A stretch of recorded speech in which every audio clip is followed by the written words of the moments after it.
Ubud has a special place in the hearts and minds of vegans. Everyone has either been to Ubud or dreams of going there. And with a whopping 28 vegan restaurants per 100,000 people, Ubud is considered to be the second most vegan friendly city in the world. So, does this place live up to the hype? Let's find out.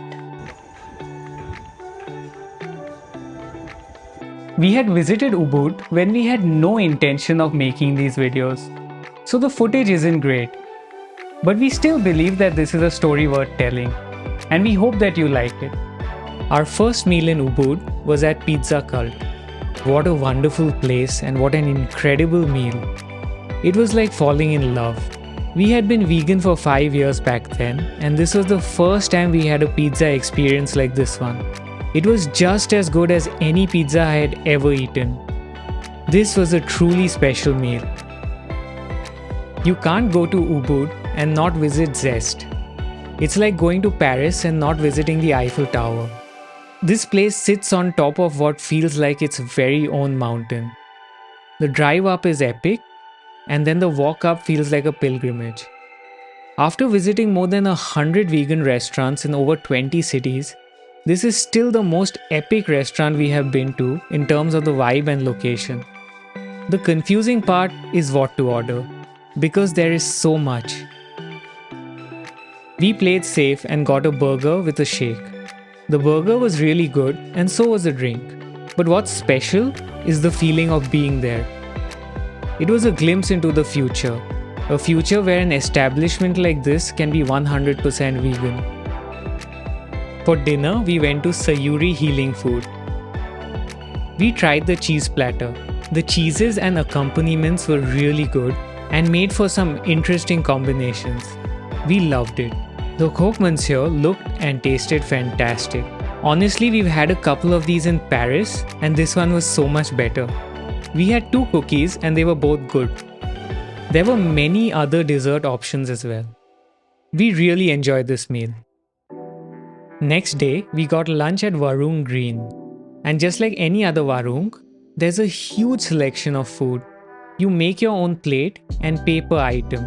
It's a real privilege to have reasonably priced, tasty, local food, all of which is vegan. The only issue is that the food isn't piping hot, but we are nitpicking here.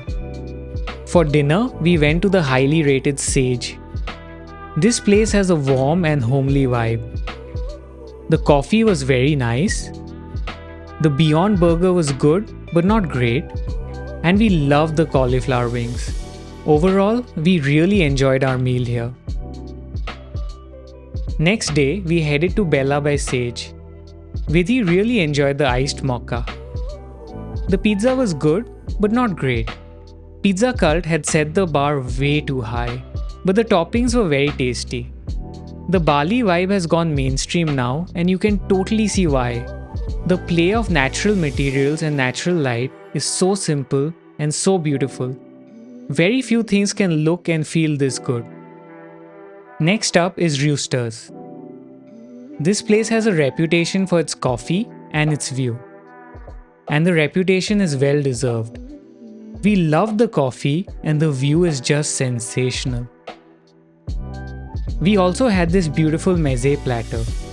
It was expensive but very good.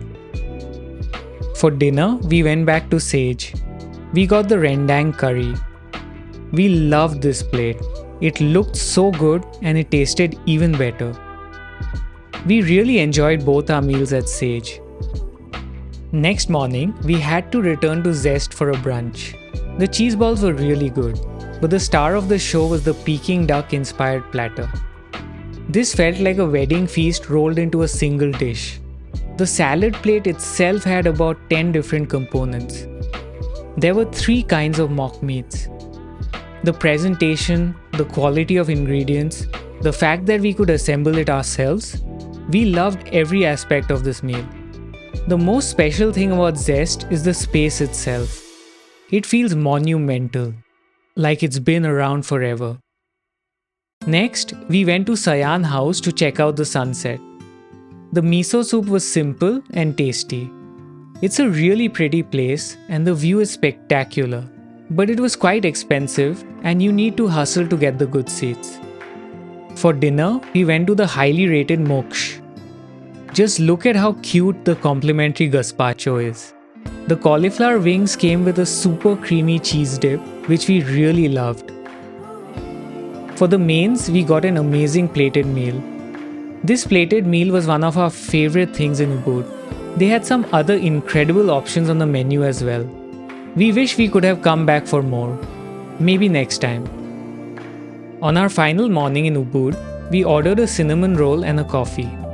Something as simple as this felt so special because it's unimaginable back home in Bombay.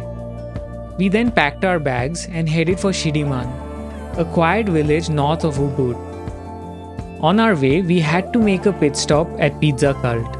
We just couldn't get enough. The pizza was great and the pasta was very nice. We took away a piece of their excellent banana bread for the journey. These guys can do no wrong. Shiriman is beautiful. Unlike the other Bali attractions, Shiriman is not a hotspot of vegan cafes and restaurants. So how was the vegan food here? Let's find out. We decided to have dinner at Sawa Inda, the beautiful resort where we were staying. The staff was very friendly as usual and they customized a traditional Indonesian curry for us. For breakfast, we had fresh fruit juices, a plate of nasi goreng and mee goreng, and some fresh fruits. It's a great option whenever you can't find anything else in Bali. Things might be different now, but back then it was important to mention that the vegetarian options should not contain eggs or fish oil. For lunch, we made the short walk to the resort next door. We started with the hot chocolate. Vidhi loves chocolate and she loved this drink. I love fried potatoes and I love the crispy baby potatoes with rosemary. We also got the Indonesian basil stir fry, served with a side of rice. It looked great and it was very tasty. We were really happy with our meal here and decided to come back for dinner. We got the vegan pizza with cashew cheese. We enjoyed it. Next morning, we did the boring thing and went back to Asri. Again, we got the plant-based breakfast platter and just look at all the goodies. We loved all three of our meals here. The staff was so friendly to talk to, the service was good, and the food was always delicious. It was definitely expensive and we did go over budget, but we felt like we could cover up on the rest of our trip in Bali. So does this place live up to the hype? Yes, it absolutely lives up to the hype. Ubud has some epic vegan spots and the people are so friendly. It was the trip of a lifetime.